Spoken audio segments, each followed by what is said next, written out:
They worked 12-hour days, they risked their lives, and when they demanded a day off, America sent in the troops. This is how Labor Day was born.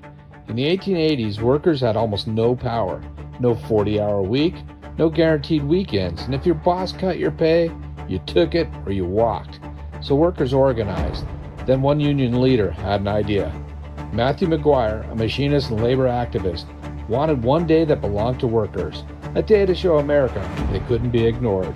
September 5th, 1882 was the first Labor Day parade that was supposed to begin at 10 a.m., but almost nobody showed up. Then 200 Newark jewelers arrived with a marching band, and suddenly workers poured into the streets. And this wasn't just a parade, it was a statement. Workers could stand together. Afterwards, thousands gathered with their families for food, music, speeches, and beer. But the real fight was still coming. 12 years later, railroad workers struck after their wages were cut while their rent stayed high. The strike spread, rail traffic stopped, and President Grover Cleveland sent in federal troops. The result was deadly.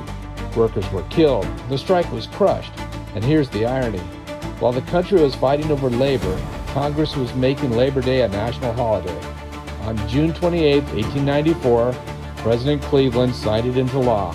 So today, Labor Day means a day off, but it was born from something much bigger. Workers standing together, and standing together could cost you everything.